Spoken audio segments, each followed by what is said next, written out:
this is an iHeart podcast. Guaranteed human. Friday.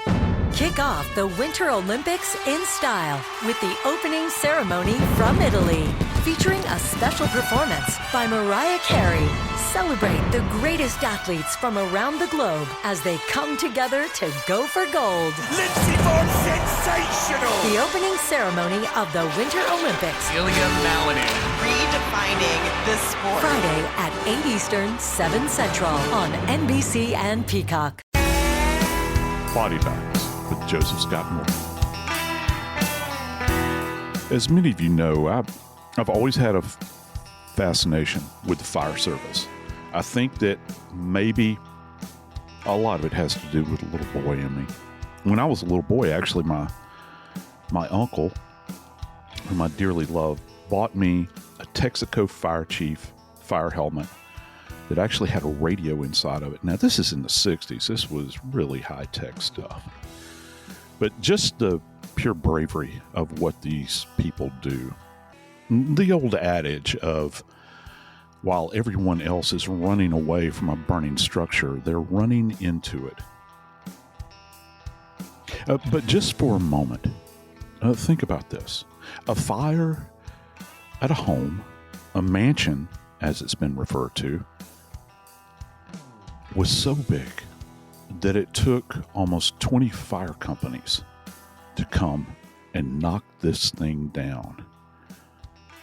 And when they finally got it knocked down, they discovered the bodies of 3 individuals inside of that home.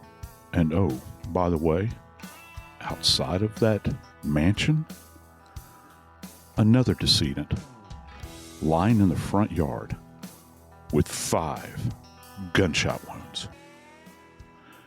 I'm Joseph Scott Morgan, and this is Body Bags.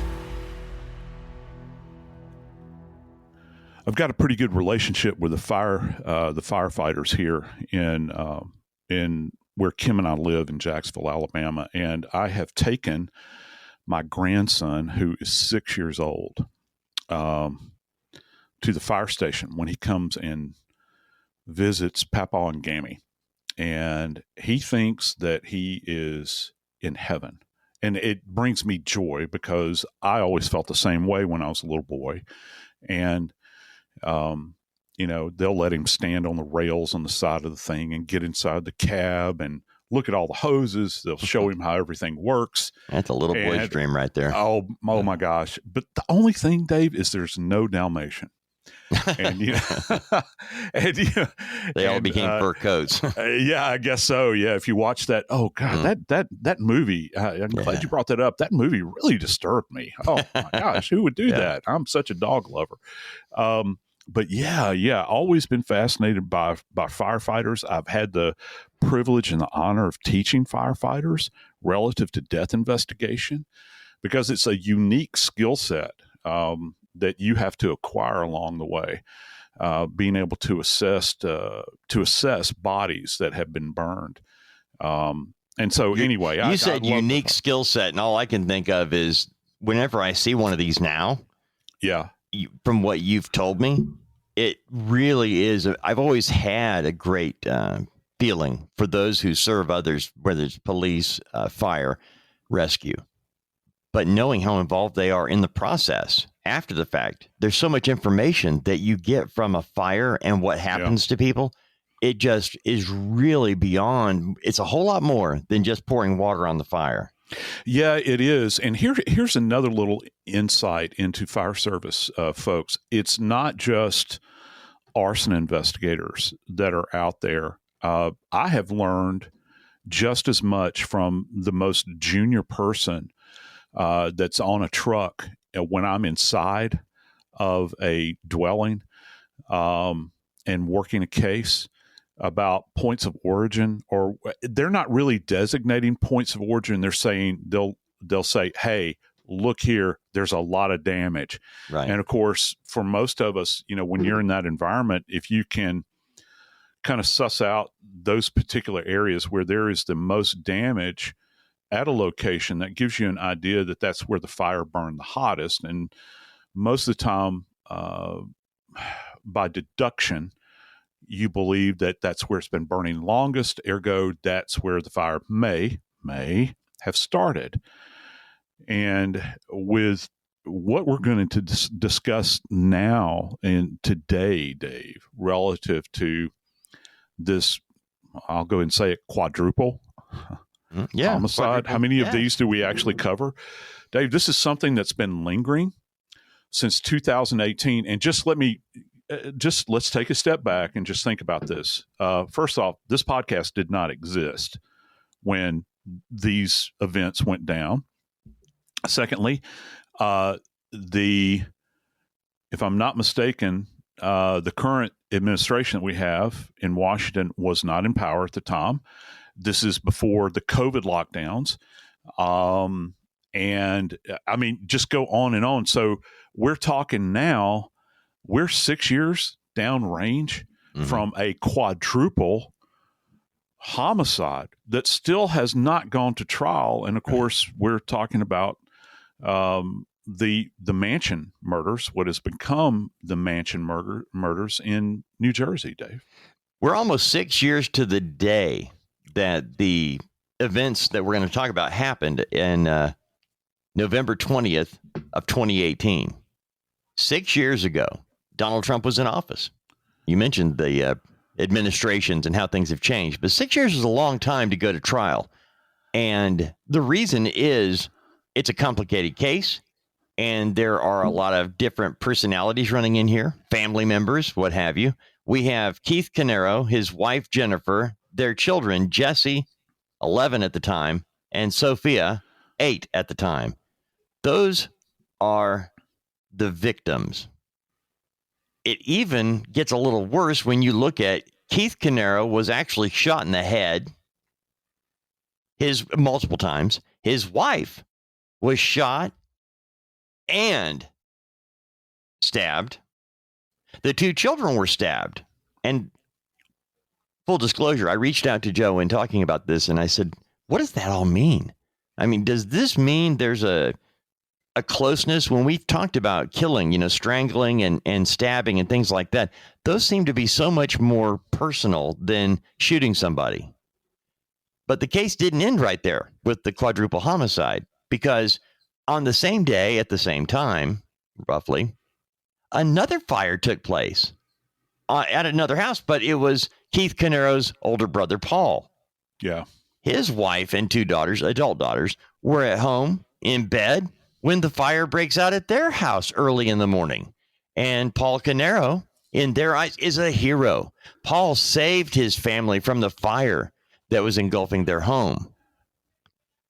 Didn't take fire department long to realize this is not the same as what took place at the other Caneiro home, part 1. Part 2, there's a bunch of gas cans at this house. Yeah, there were, Dave. And first off, I got to tell all of our friends, I've got the best producer in the business. You would not believe the detail that my buddy Dave Mack went into and kind of laying out the show. And it's incredible. And one of the things that, Dave, that you actually pointed out, which is very insightful in this case, is the fact that when you look at Paul's house where the secondary fire was set, which, by the way, is 10 miles away from the mansion. And it's no small house either. I mean, it's a house that most people would be proud to have. Mm-hmm. But you mentioned something very specifically about the fires, because there were multiple fires. And you zeroed in on the idea that these are kind of peripheral. These fires are. They're externalized. They're peripheral. It doesn't look like what you have at the mansion on any level. And I think that and when you begin to see this kind of complex, and buddy, is it complex, this relationship that these 2 brothers had with one another, I'll put it to you this way, as mildly as I can. It will give investigators pause. Wow. You're not because they're going to be running down the list, of, who in the world, would want to do this. And early on, I think that at Paul's home, they determined pretty quickly that this is a fire that was started with purpose by an individual. This is not an act of God. Right. This is not a malfunction with an electrical outlet. This is not somebody that had an oil heater that's adjacent to a bunch of old, dirty, dry rags. That's not what this is. And so the police are looking for this thing very carefully, and they're going to look at all the principles because, Dave, the fire back at the mansion, remember I was talking about how extensive this thing is and how vast it is? You're calling in all of these fire companies to put this thing out. They're going to, they'll say, my Lord in heaven, how intense was this thing and how did it get so big that it would take all of this power to put this fire out?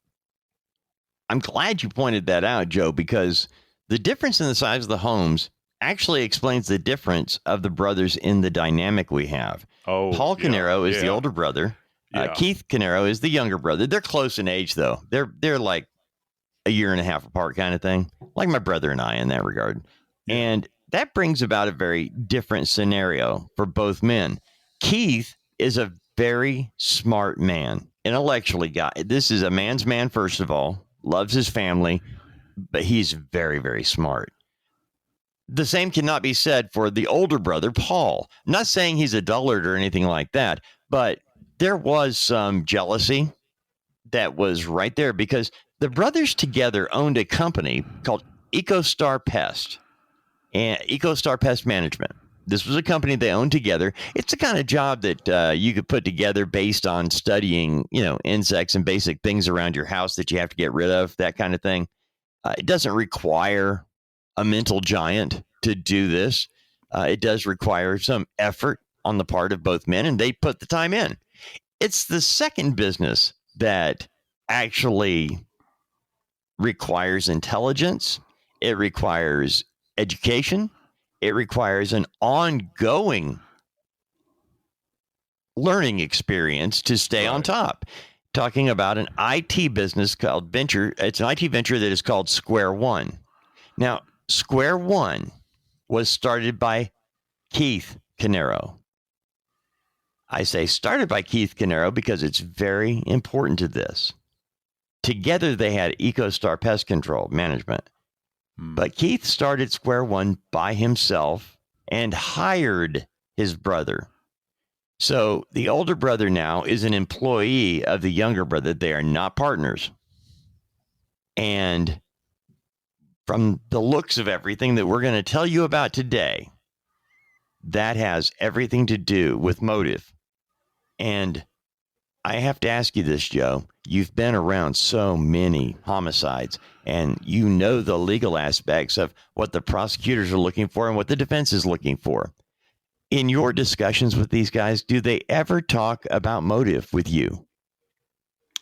No, it's something, and our friend Nancy Grace always says you don't have to prove motive, but in order to many times understand the dynamics of everything that are going on, at a scene, that the motive will float around in the air. All right. The courts don't require you to prove motive. But when you're trying to put together a case, and particularly one that is so very complex as this, as a matter of fact, on a little aside, I'd like to just say this.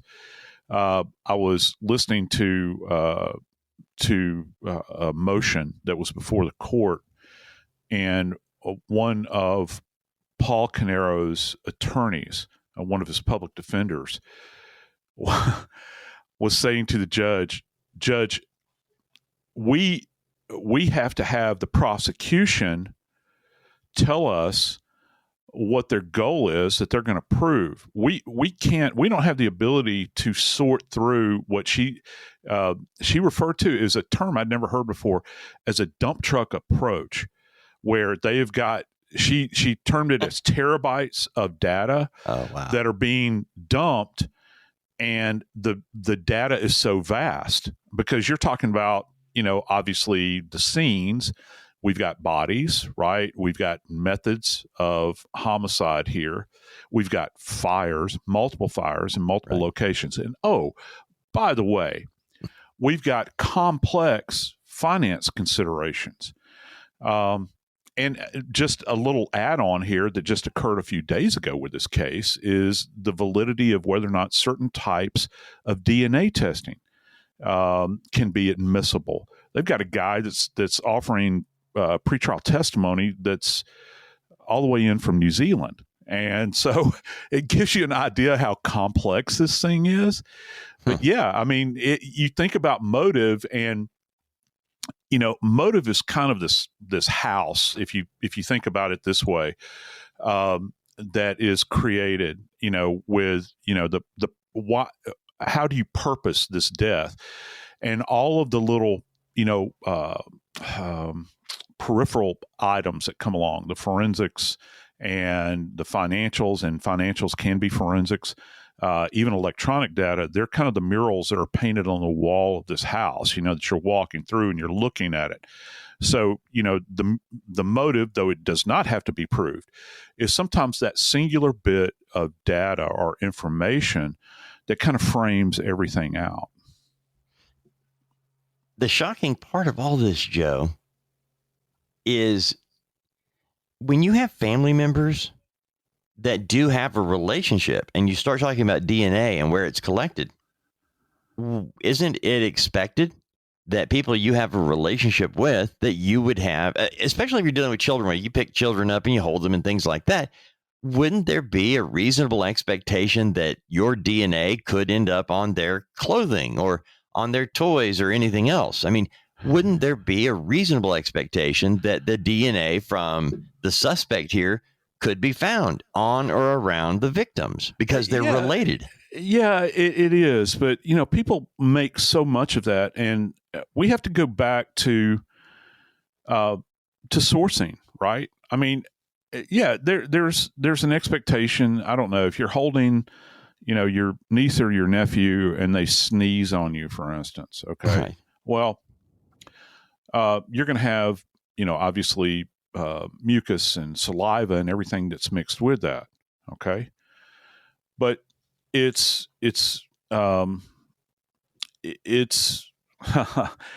intellectually dishonest, I think, for someone to say, well, DNA is DNA. Well, you have to go back to the sourcing. In this particular case, you're talking about commingling of Keith and his wife's DNA. Oh, and by the way, the source is blood. All right.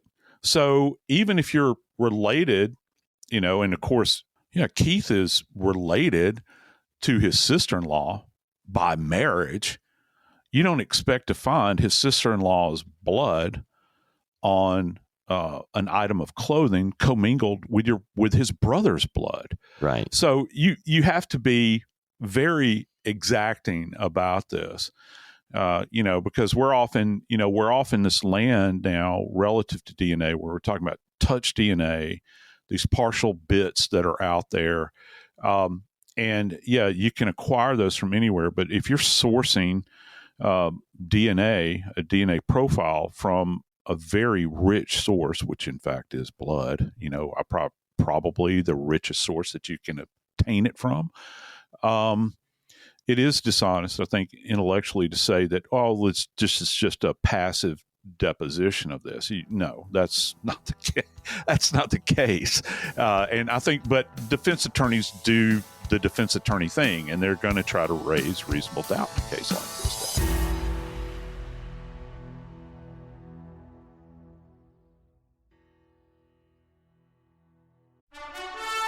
Friday.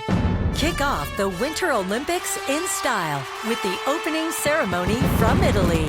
featuring a special performance by Mariah Carey. Celebrate the greatest athletes from around the globe as they come together to go for gold. Lindsey Vonn, sensational! The opening ceremony of the Winter Olympics. Ilya Malinin.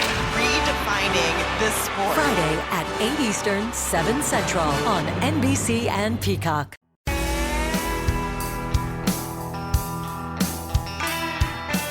Dave, I know for a fact that you have been a business person your entire adult life.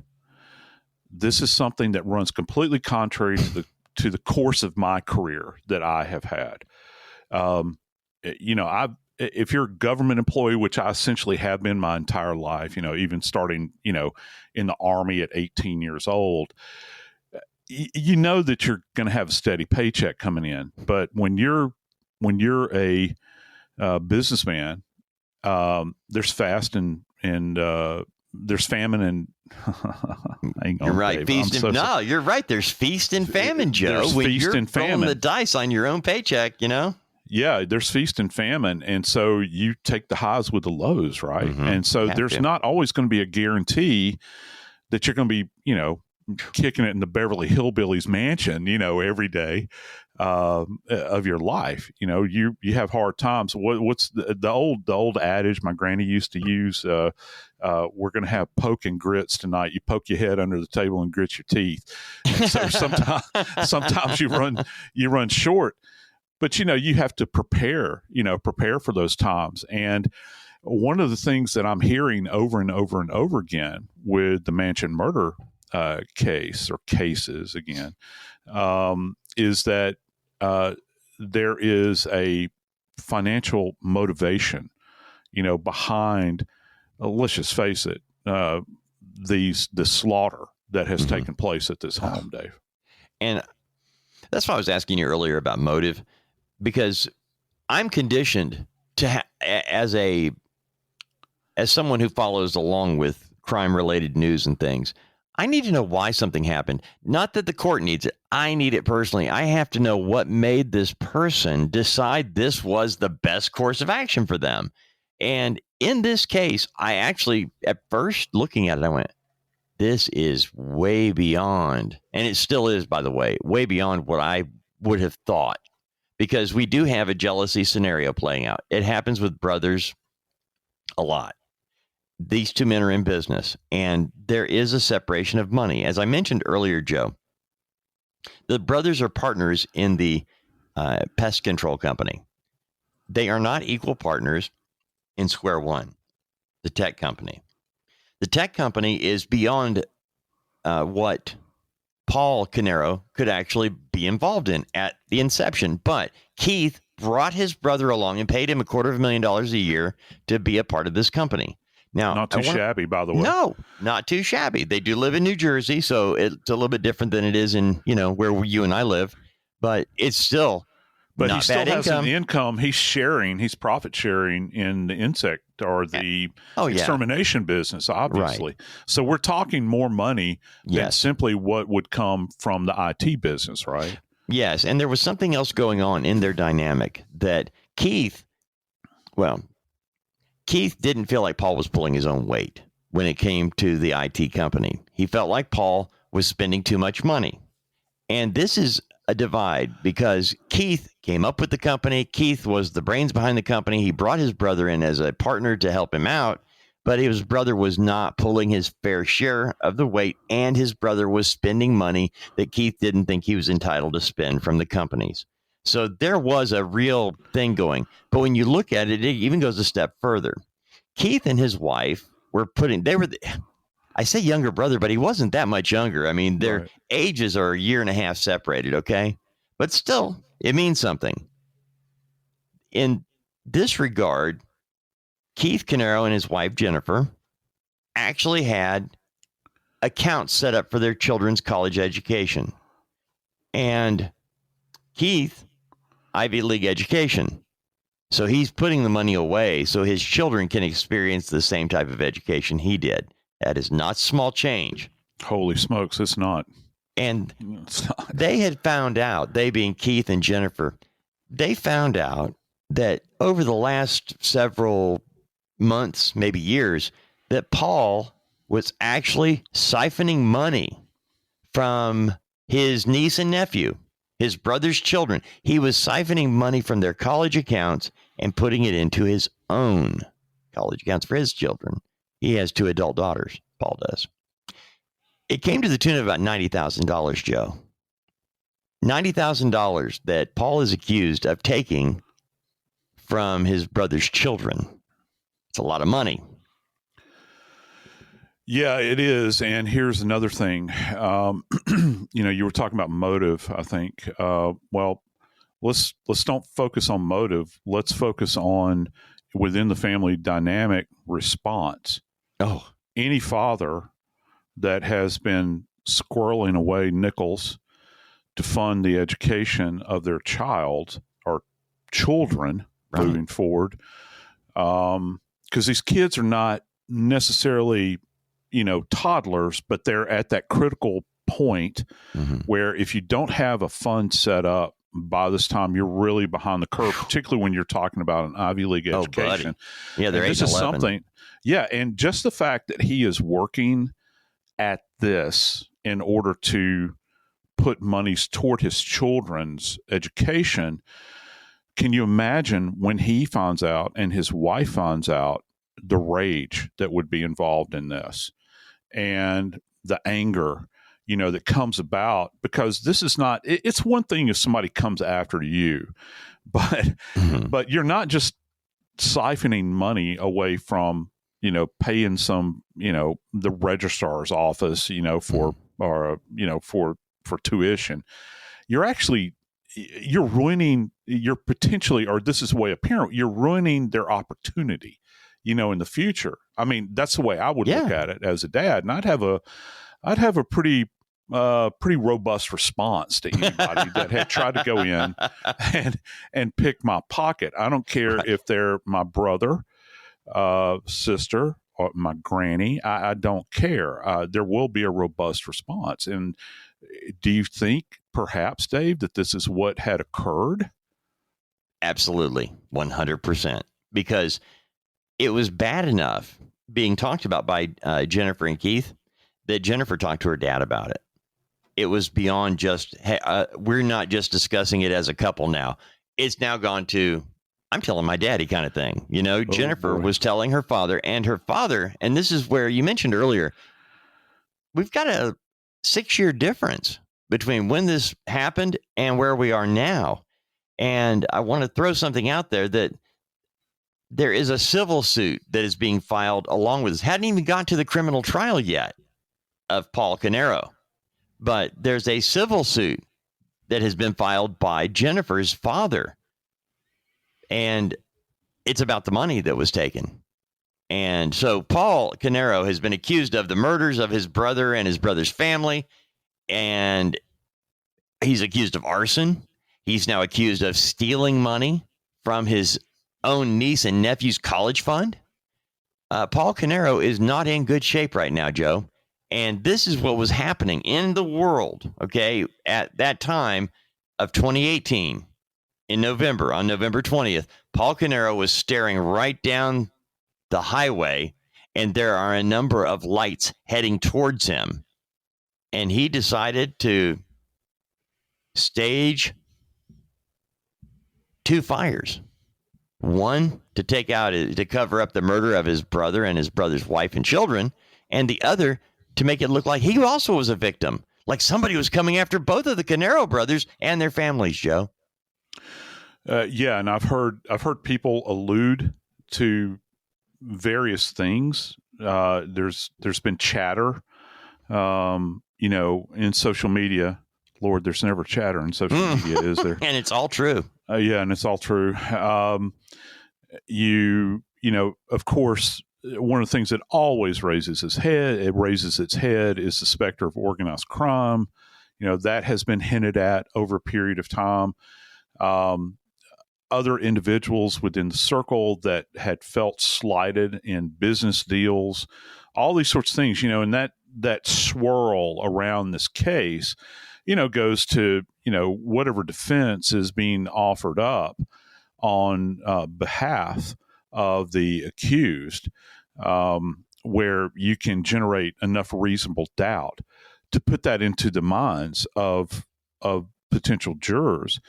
And, this case, which, by the way, again, has still yet to come to trial, which we believe now there will be a date set, and we will see this thing come to fruition unless it gets delayed again. You think about this, Dave, we're talking 6 years. How many people, these two cases, these two fires happened only 10 miles apart. Do you think the people that are going to occupy the jury space up there have heard about these cases? It's 6 years. We talk about a lot of cases where, the defense will say, well, the jury pool is going to be tainted because it's been inflamed by, media coverage and all that. Dude, this is like media coverage. Now add on to this idea of time, and how much more impactful that's going to be to the pool that will be brought in. And some of this data that they're going to be presenting in this trial, particularly the forensic data, is going to be very, very complex. The financials are going to be very complex, or they will be made at least to appear very complex, which to me, if you sit me down in a lab and you start talking to me about toxicology and DNA, though I'm not an expert in DNA, I understand it and I can communicate it. You start talking to me about financials, and first off, I'll go to sleep. And secondly, I don't understand it most of the time, and understand the movement of monies, though, in that way. So you're talking about bringing in a whole nother group of experts that are going to have to, there will be a pantheon of these people that will come across the stage in the courtroom. And that's very important to remember. It's just like I mentioned earlier, there's actually a gentleman from New Zealand that's offering, pretrial testimony right now in these motions relative to admissibility of this rather complex DNA. Well, how much more do they have that they're going to be talking about? Well, we're going to have ballistic information that's going to be coming out because, two of the victims in this case, one has shot multiple times, another has shot a single time, and by the by, we've also got stab wounds that are involved in this case. And by the way, we're going to have opinions rendered about the complexity of fire and how fires initiate and how they're maintained. And by the way, were they alive or were they dead when the fires were started? All of those dynamics are going to come into play here, Dave. And this is not, I don't think that this trial, just from an evidentiary standpoint, just from the forensic stuff, this is not something that is going to be over and done with really, really quickly.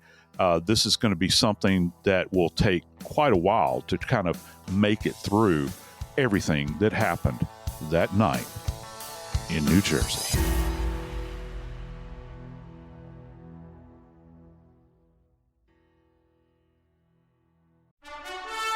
Friday. Kick off the Winter Olympics in style with the opening ceremony from Italy, featuring a special performance by Mariah Carey. Celebrate the greatest athletes from around the globe as they come together to go for gold. Lindsey Vonn, sensational! The opening ceremony of the Winter Olympics. Redefining the sport. Friday at 8 Eastern, 7 Central on NBC and Peacock.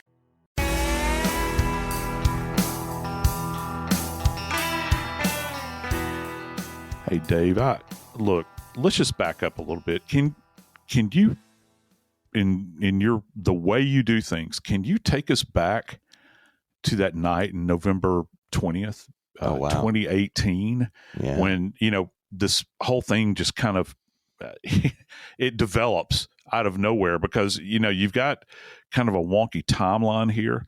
It is. And it's very confusing, I think, for many folks. Well, Joe, it was very confusing to me, and I was making notes on the timeline because what we have is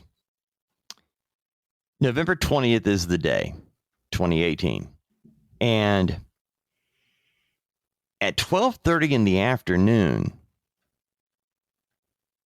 Keith Caneiro, his wife Jennifer, and daughters and son and daughter Jesse and Sophia, they live in the mansion. That's why it's called the New Jersey Mansion Murders. A next door neighbor around 12:30 sees smoke coming from the Caneiro mansion. At first, it was noticed earlier, but they thought maybe they had just lit a fire. We are talking about New Jersey in late November, and thought it was that. But as the fire continued to get bigger, that's when they looked, hey, there's more smoke than should be, and they call police. That's at 12:30 in the day. 10 minutes away or 10 miles away, at 5:30 that morning, Paul Caneiro's home has a fire going on, and police and fire are called to his house. The reason I'm telling it to you that way is because that's how it was reported. You had the mansion murder. The coverage begins at 11:30, 12:30 that day. But actually, everything started much earlier. And this was my question to you, Joseph Scott Morgan. We have Paul Caneiro, the older brother of Keith. His house, Paul's house, is on fire at 5:30 in the morning. He gets his wife and kids out of the house, his adult daughters. He gets his family out of the house. To them, he's a hero. I mean, he heroically got them out before sunup, saved their lives. The fire company came in, extinguished the blaze. There were two specific places of fire at this house, Joe. And one was near the garage on the outside perimeter. The other was in the opposite direction, but in the perimeter. Neither one of these fires was particularly large. Neither one of the fires caused a lot of damage. They did flame and smoke, but there wasn't a lot of damage done to the home. And as I mentioned, Paul, his wife, and two adult daughters got out of the house. As the firemen are walking around the house and looking around, they notice a bunch of gas cans at this home, Joe. And that immediately makes them curious. As they're investigating this fire at the home of Paul Caneiro, 10 miles away, the mansion fire is reported 6 hours later. And it's a much different fire, Joe. Whereas the fire at Paul Caneiro's home was put down and put out pretty quickly. Yep. Wasn't even completely damaged. The fire 10 miles away at his brother's house, Keith Caneiro, this fire has engulfed the mansion. And it is so bad, it's not something they can put out by one group. As a matter of fact, it took 20 different departments involved, 20 different have had to be involved in putting out this fire, Joe. Granted, it is a mansion. It is a big home. But the fire was so intense and burned for so long, it took hours of these guys working. And by the way, they found Keith Caneiro out in the front yard, murdered. He was dead from a gunshot wound, well, multiple gunshot wounds to the head. They don't know. Yeah, he's got one round in the back, too, I think. So he got 4 to the head and 1 to the back, right? Or something along those lines. He got multiple gunshots, and he's out in the front yard. Keith Caneiro is. They don't know, they being the fire department, they don't know where his wife and 2 children are. Because, Joe, it's too messed up inside the house for them to go in and find out. The home was not safe for 6 or 8 hours after they got the fire, not just under control, but got it knocked down. They were afraid the roof line was going to fall, the floors. It was that bad of a fire. They could not even get in to find out what happened. Yeah, and this, I was took a look at quite a number of the photos from the mansion. And, most of us, I think that when we think about New Jersey, we think about an area that's very, very congested, and that you've got people living on top of one another. And I appeared on a podcast 2 years ago, I think, with my friend Julian Dory. If you get a chance, check out his podcast. And I talked about my career on there. And he was actually, and Julian is still in Jersey, but he had picked me up from the airport, I think in Philly, and we went to his home in South Jersey. And he said that people refer to it as the Alabama of New Jersey, that area where he lived. And, me, I'd never really spent that much time flown in and out of airports, flown into Newark, I'd flown into Trenton before. And my gosh, when he was taking me through the countryside, I was like, wow, I understand why you say this. There's like agricultural fields, and it's beautiful. It's not what I expect. I mean, they call it the Garden State for a reason. And wow. And I thought that was kind of like a marketing thing, no, like Iceland and Greenland. No. Jersey's quite beautiful. I mean, it really is. And when I saw these images, Dave, I don't know if people have had time to take a look to see what this looks like. Why no one noticed really this mansion, as they're calling it, and it is big. I mean, it's massive. It's isolated. You can see one house kind of off in the periphery. The house itself, the structure itself, is so vast. It literally has wings to it, and it's kind of horseshoe shaped in a way. Mm-hmm. So you've got multiple levels to this thing. Obviously, there's a basement, and then there's multiple floors in this thing. And then it's out on its own big plot of land. And here's the thing that kind of struck me about this is that if this had been in a really congested area, you would think that with the report of multiple gunshots being fired outside that house early in the morning, someone would have heard it. But it didn't raise an alarm necessarily. This time of year, I don't know. I think that you can deer hunt in New Jersey. You can hunt for, other game perhaps. We're in November when this is going on. Maybe it didn't draw the attention of anyone. It's not like, it's like a some kind of brownstone walk up, that you might see in, closer to the city, closer to New York, like over in Hackensack or something like that, where if you fire a gun, multiple times like that, somebody is going to take note of it. But the fact that this man is found executed, and I'll go ahead and use that term, he's apparently executed on his front lawn, will draw the attention. Here's another thing too, Dave. As I've had cases in the past where I've had an individual that has killed their family, set the house on fire, and then gone out onto the lawn and taken their own life. Okay. Oh. And that does happen. And so I would imagine that firefighters, first off, if you happen to see a dead body at the scene and it's laying out in the yard, the first goal of a fire company is to get the fire put out. I'm not saying they're going to, disrespect the dead, but they're, a paramedic might roll up and check and see if this individual has a pulse. If they're dead, right, they're not going to start processing the scene while you've got this raging inferno that's going on.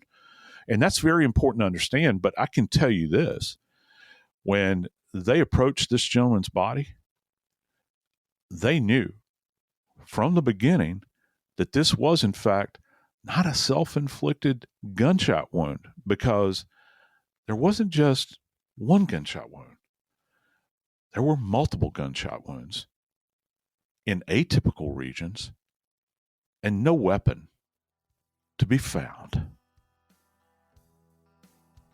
This is episode 1. Please join us for episode 2.